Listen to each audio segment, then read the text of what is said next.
here too.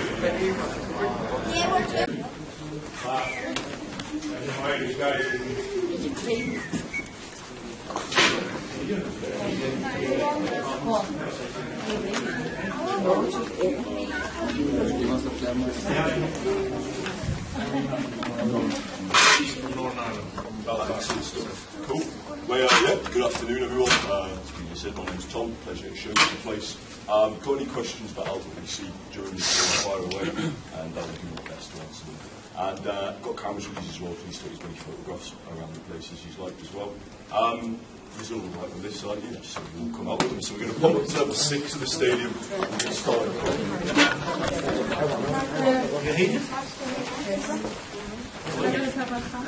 Right, everybody, we're on level 7 of the stadium, which is the family enclosure. All the statistics just behind us there, and feel free to read that over. There is one thing on that board, however, that as of the start of last season is ever so slightly incorrect as well. Yes, spot on. It is the capacity, yeah. We'll pop out into the bottom of the stadium itself.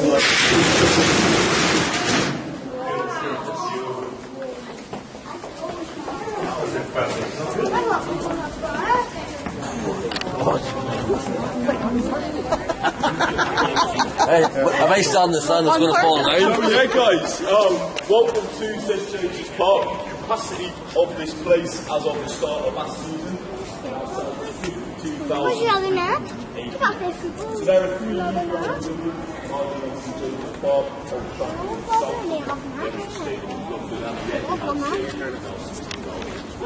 Manchester, and as St James's Park stands. Although saying that, I do think that view out over the top of the East Stand really is quite unique for a sports stadium. I mean, so few in England and Britain are banging the city centre like we are in St James's Park, and therefore even fewer will have a view of the city skyline quite like that. Now, on a particularly clear day from up here, you can see as far as the North Sea out in front of us. If you are unlucky enough to be set up in that very top corner on a particularly clear day, you can just about make out the stadium of like down the road where dear friend Sunderland play. So that's why we stick the away fans up in that top corner. Because of the size of this stadium, every visiting team in the Premier League has got to get given 3,200 seats. And if those guys bring their full allocation of fans, they'll fill 6 blocks of seats. In that top corner there, black divider there just indicates when Southampton came here a couple of weeks ago, they bought just under half of their allocation from the south coast. You've then guys got your seats up at the back of the stand behind us. Now they are the highest point of any one stand in football. Also reportedly the second highest point in the city. The highest point in the city is supposedly them 3 gold balls on top of that green top building out in front of us. I say that, I'm not too sure how much I believe that, because on the weekends we do tours on the roof of St James's Park. There is something just round that corner which is way taller than the civic centre. If any of you just fancy having a walk up to the back of the stands, please feel free.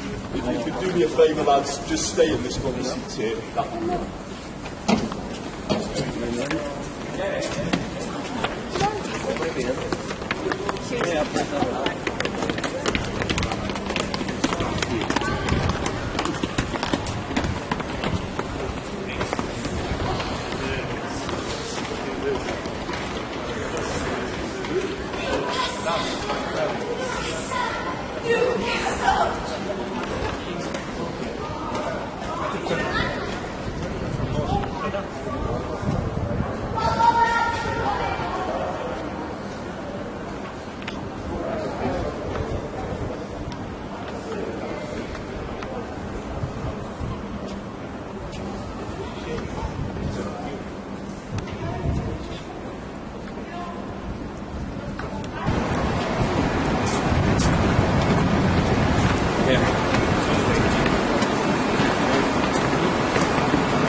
So this room here plays an official's entrance, although media use this entrance on a match day. Newcastle players car park through the private car park around the corner.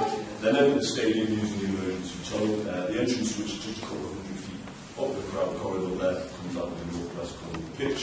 But a couple of hours prior to kicking off, the away team coach will pull up at the bottom of them stairs, and the away team are making their way through this room to get to their dressing room.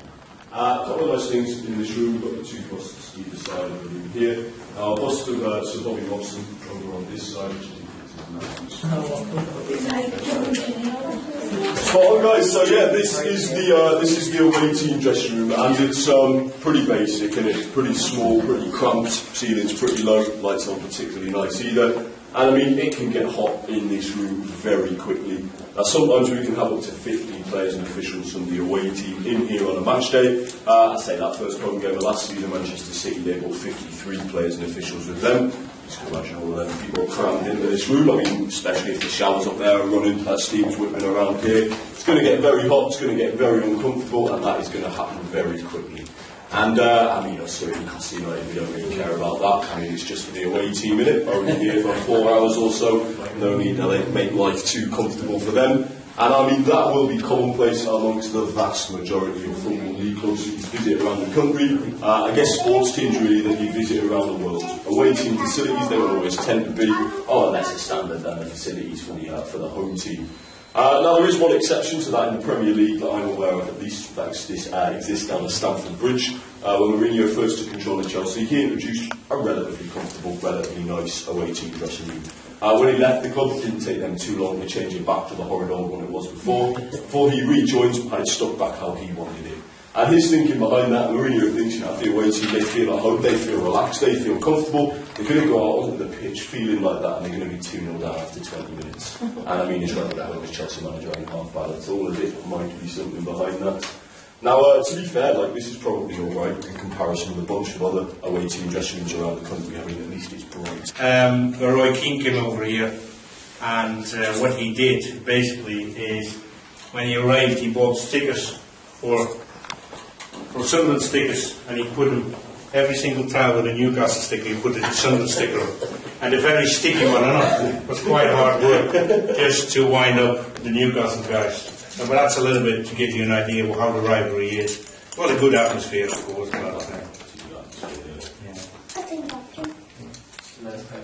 Let's hear it. Bang your hair up as well. Exactly. Yeah, pretty much. And the clock is going five minutes backwards. Yeah. Because when they're too late to get a fine from the FA. Oh, that's silly stuff. Isn't it really, yeah. Part of the game, psychology. Exactly. Yeah, it's going to happen everywhere as well, isn't it? No. Yeah. So we're going to have a look at the differences between the two.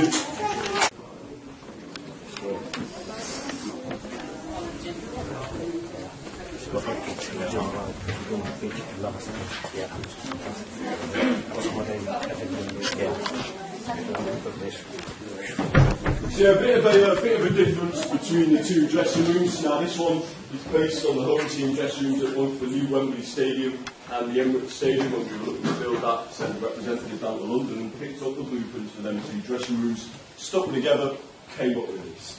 So at the top, every player here, they get their own locker and their own safety deposit boxes as well. Whereas in the two dressing room, they have to bring their own security stuff like that. Now the players on the match day, they're going to be in here for about 2.5 hours or so prior to kick-off. An hour before kick-off, all the match stuff coming in on the shirt side and on the ball side. And the timer up there starts counting down.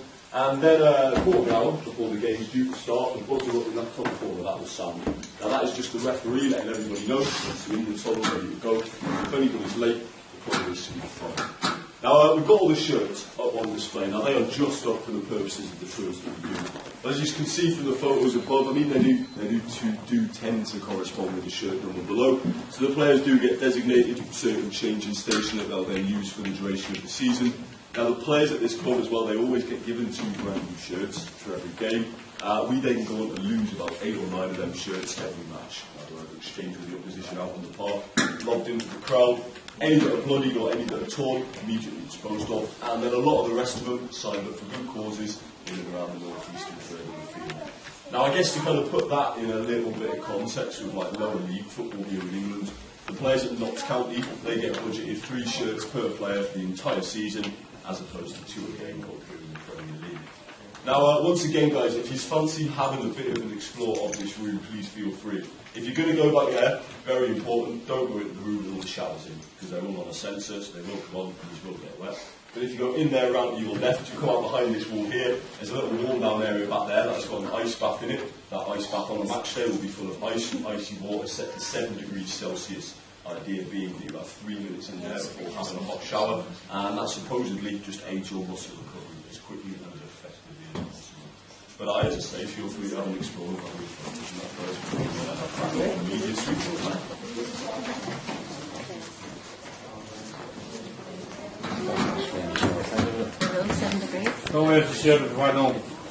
We're waiting until the transfer window has closed before we put it on the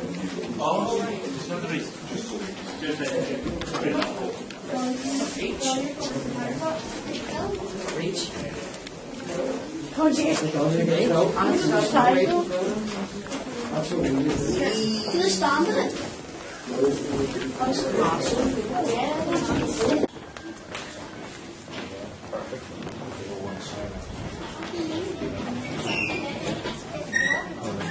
So guys, it is in here where I guess obviously this conference will take place, and these few rooms down here will be used by all the media guys on a match day. I'll type up all the match reports through there, and the catering department for them on the opposite side. I guess the main reason I brought it down here, I thought it might be quite nice if you wanted like TV photo of when it stays there, as well, some new signings for this football club. So if you want to get that done, like, feel free.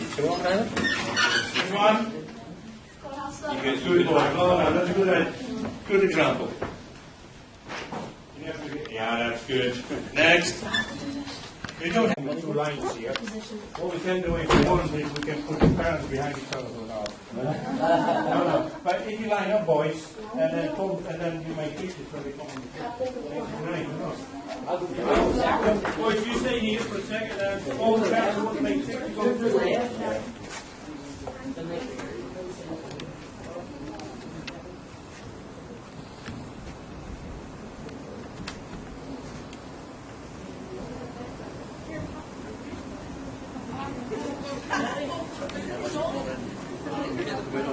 Yeah. I do have to go. Thank you. 100%. I mean,